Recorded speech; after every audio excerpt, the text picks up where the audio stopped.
"My father played this every night," the 17-year-old girl said, her voice trembling with emotion. He had always told her it was the most beautiful piano in the world. However, the shop owner paid no attention to such sentiments. He had listened to countless sad stories over the years. Everyone wanted money. Everyone believed their instruments were special. "I can offer you $80, he said flatly. "That's my final offer."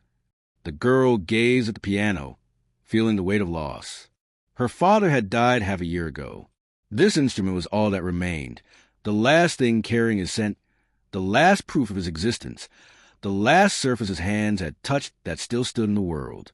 "My mother needs medicine," she whispered, her voice barely audible.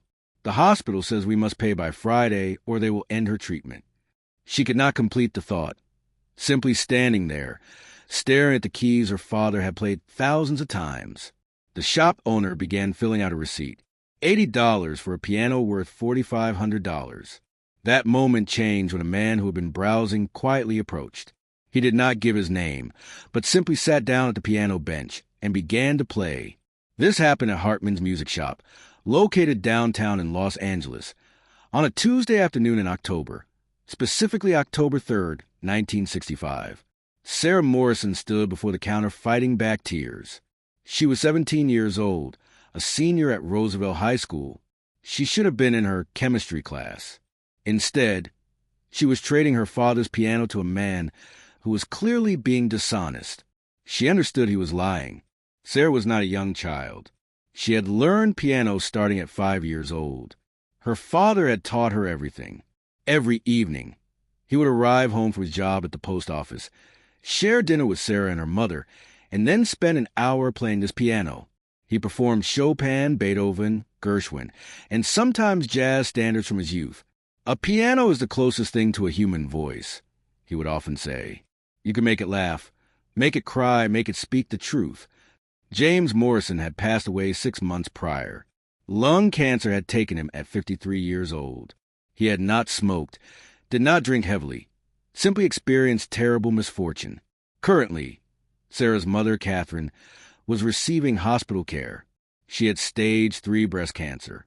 The surgery had succeeded, but the required follow-up treatment was financially demanding. Even with insurance coverage, they owed $3,000. The hospital had mailed 3 separate letters. The final one stated, "Payment required by October 8th or treatment will be discontinued." Only 5 days remained. Sarah had attempted everything possible. She had secured employment at a diner, working nights after attending school. She had sold her father's books, his record collection, his wristwatch. She had sold her own records, her Beatles albums, her Beach Boys albums, everything. It was insufficient. The piano represented the last valuable possession they owned. It was a 1952 Steinway upright model. Her father had purchased it secondhand in 1958 for $900, having saved for 2 years to achieve this. He had cared for it with great attention, arranging professional tuning twice yearly, positioning it away from windows, and treating the wood regularly. Sarah had knowledge of pianos. She recognized this instrument was worth at least $3,000, possibly more. Therefore, when Harold Hartman, who managed a music shop, examined it and announced, "I can give you $80, Sarah recognized he was attempting to deceive her. $80? She questioned. "That represents a generous offer," Hartman replied. "This piano is older. It has visible scratches. The current market for used pianos is not particularly favorable." These statements were untrue. The piano was in excellent condition. Sarah had polished it thoroughly yesterday before her uncle transported it to this location. "My father paid $900 for this in 1958, Sarah said, keeping her voice steady despite tears forming behind her eyes. "Well, pianos experience depreciation," Hartman explained smoothly. "They resemble automobiles. They lose value immediately after purchase." This was also misleading. Quality pianos actually gain value over time, particularly Steinway models. Nevertheless, Sarah was only 17. She lacked power, lacked sufficient time, lacked meaningful choices. She was preparing to accept the offer when a voice emerged from deeper in the shop. More precisely, a man walked forward from the back area. He appeared to be in his late 40s, dressed in an expensive suit, though nothing ostentatious. He had been present in the shop for approximately 15 minutes, examining sheet music without interrupting anyone. Hartman appeared irritated. "I apologize. Is there something I can assist you with?" "Perhaps," the man responded. He moved directly toward the piano. "Would you mind if I attempted to play it?" Before Hartman could object, the man positioned himself at the bench. He adjusted his posture carefully, positioned his hands on the keys, and started playing. Sarah immediately recognized the piece. Claire de Lune, one of her father's beloved compositions. However, this performance differed from her father's style. This was distinctly professional, the kind of playing Sarah had only encountered on recordings. The man's hands traversed the keys with remarkable ease and precision. The notes resonated throughout the shop, pure, clear, and flawless. Each musical phrase was beautifully developed. The volume changes were perfect. Hartman's complexion had become colorless. Sarah could not look away. This man was clearly exceptionally gifted. He performed for approximately 1 minute, then stopped.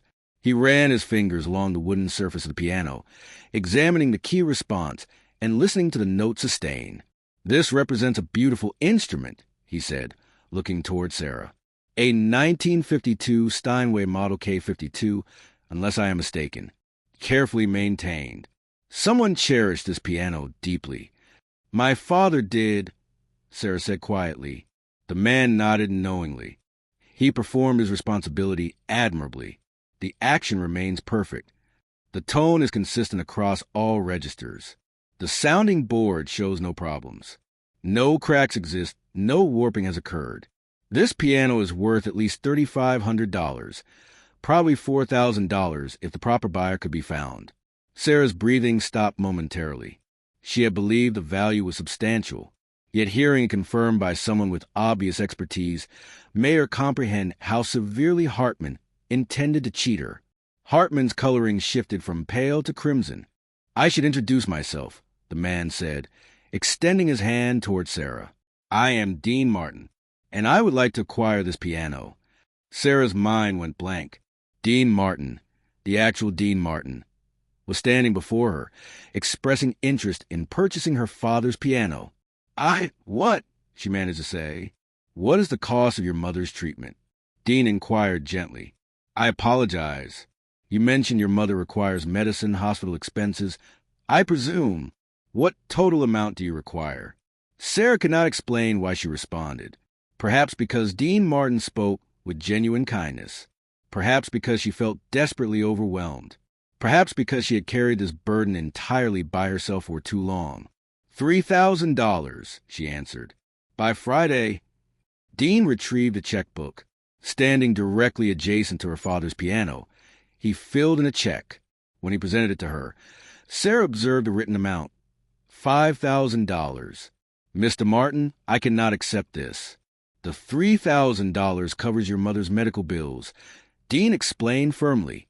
"The additional $2,000 represents my payment for your father's piano, which I am purchasing right now." He addressed Hartman. "You are my witness.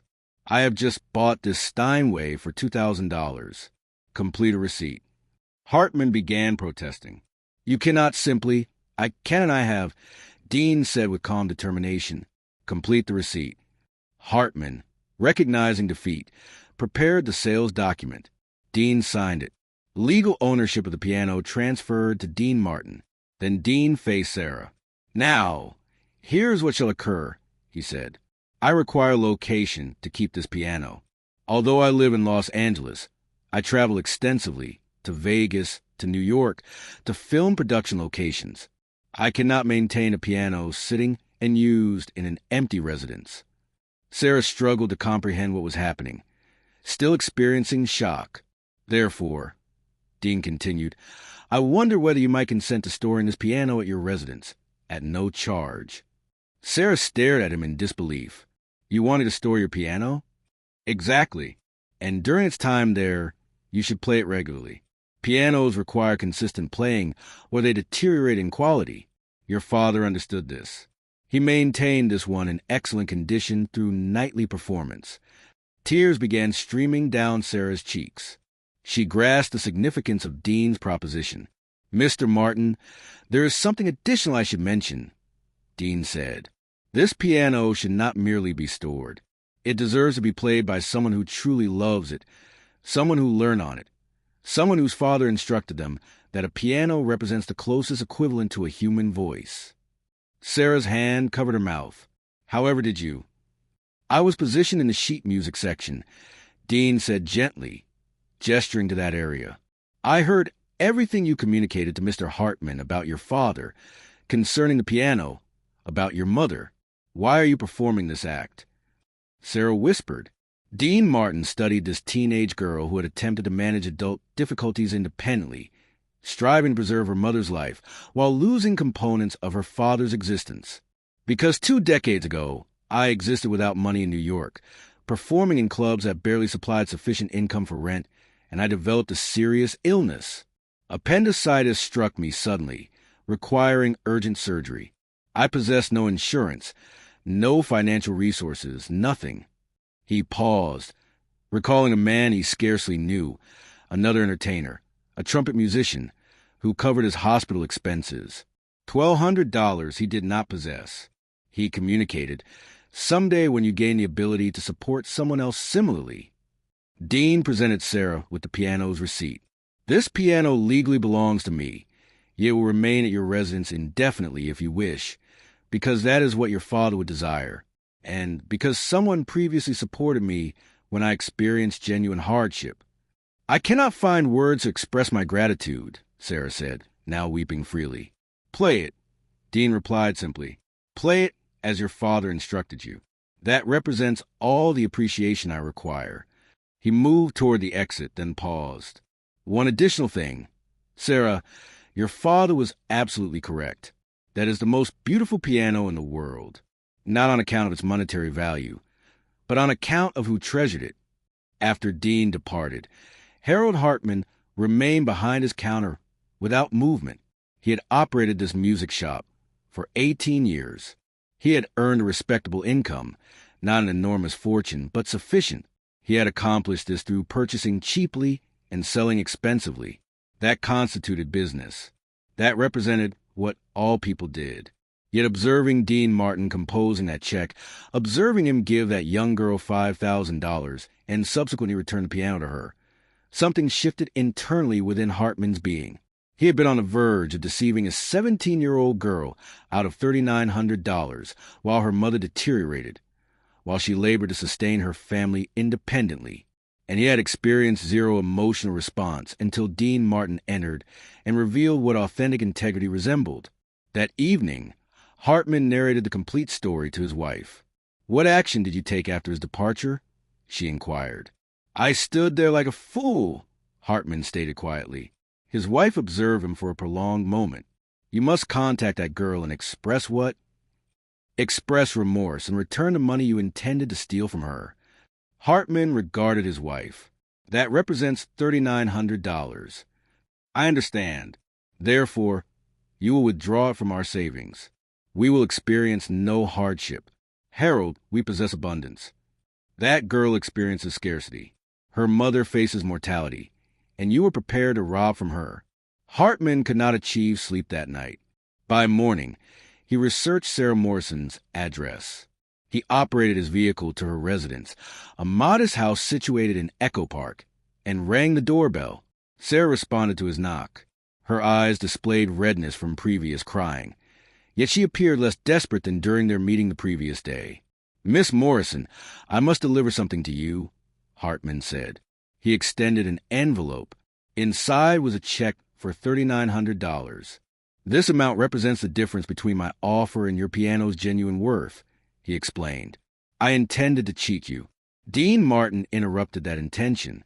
"However, I must accomplish more than simply avoid cheating you. I must correct my wrongdoing." Sarah examined the check without comprehension. "I lack understanding. Why are you doing this?" "Dean Martin conveyed instruction to me yesterday," Hartman said. "He demonstrated the sort of individual he elects to become. I have not reached that point, But this effort marks the start of that journey. Catherine Morrison recovered successfully. The $5,000 from Dean Martin, combined with the $3,900 from Hartman, covered all treatment expenses and 3 months of supplementary care. She endured. Sarah graduated from Roosevelt High in June 1966. She had been intending to forego college and work full-time supporting her mother, yet Catherine refused. "Your father would wish this for you," Catherine said.